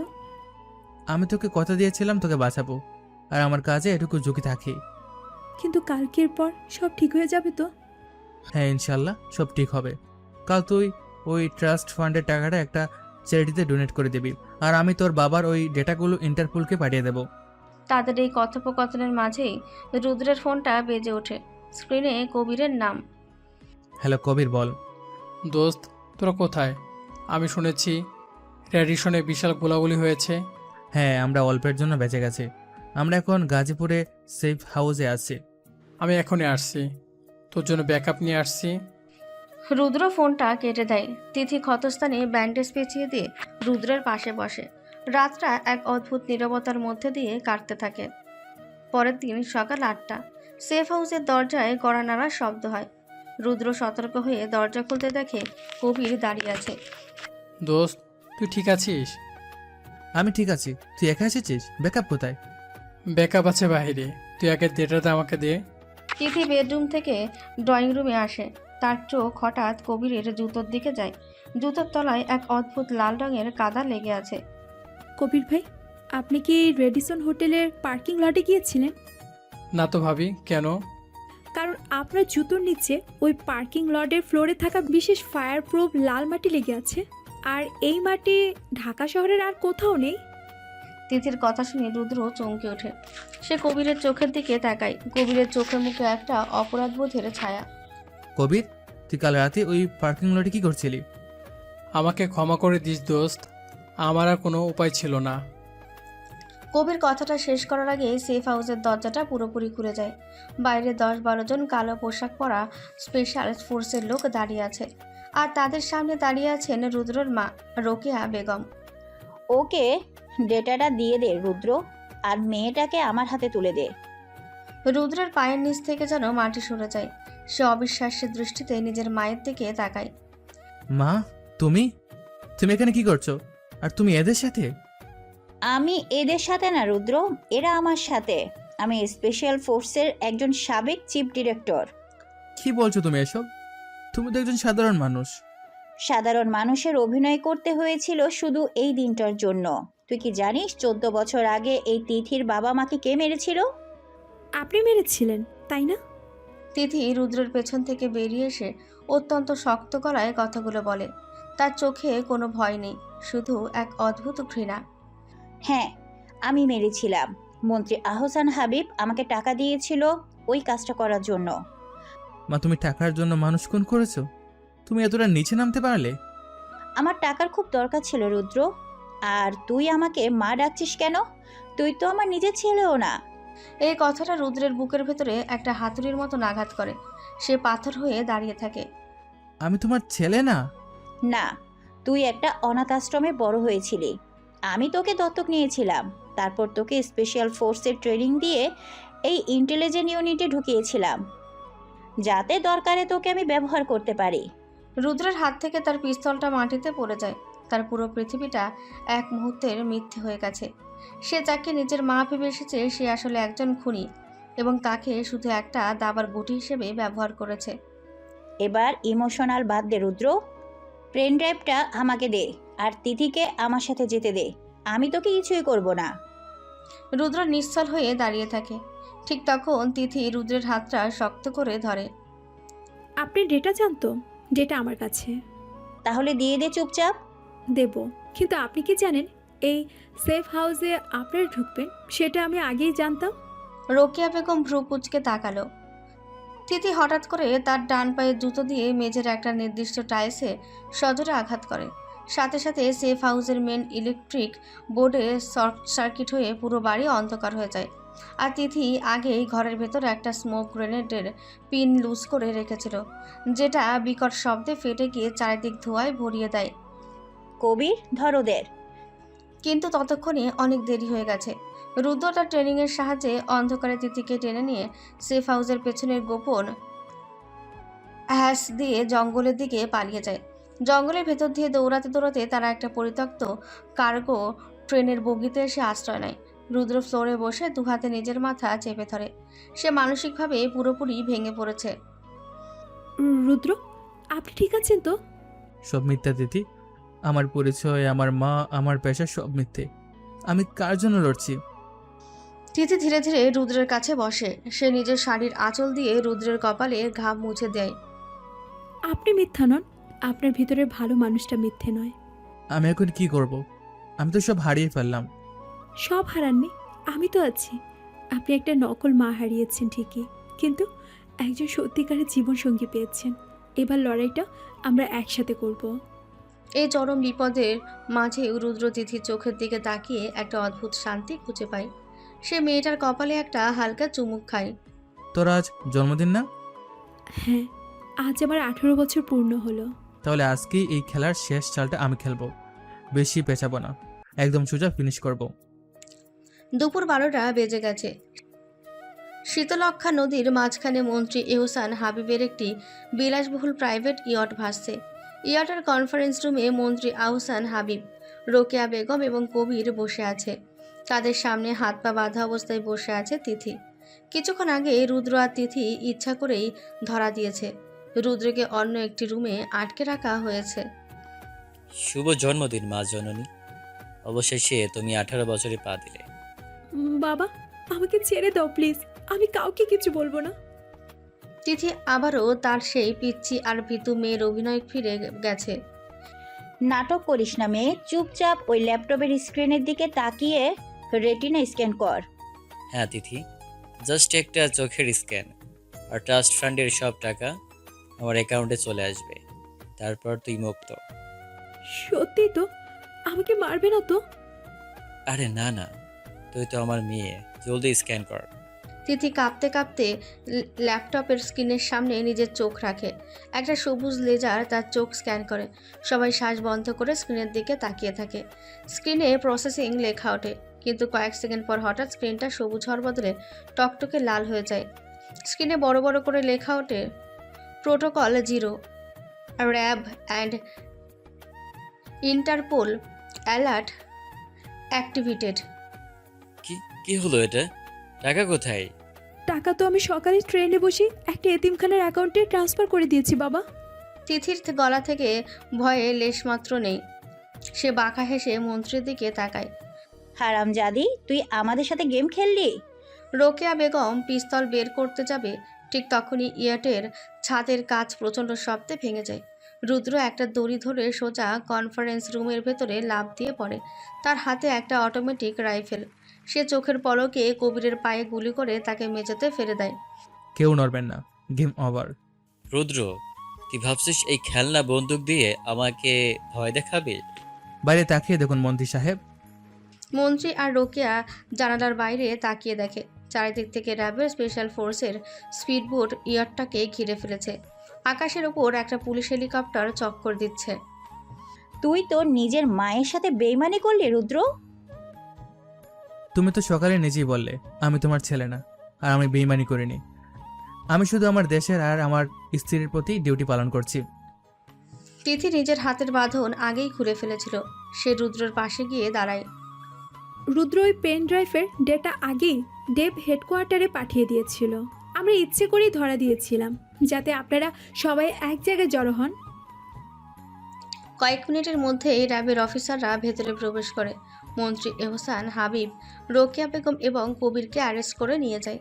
রোকেয়া যাওয়ার সময় শেষবারের মতন রুদ্রের দিকে তাকায়, কিন্তু রুদ্র তার দিক থেকে মুখ ফিরিয়ে নিয়ে তিথির হাত শক্ত করে ধরে।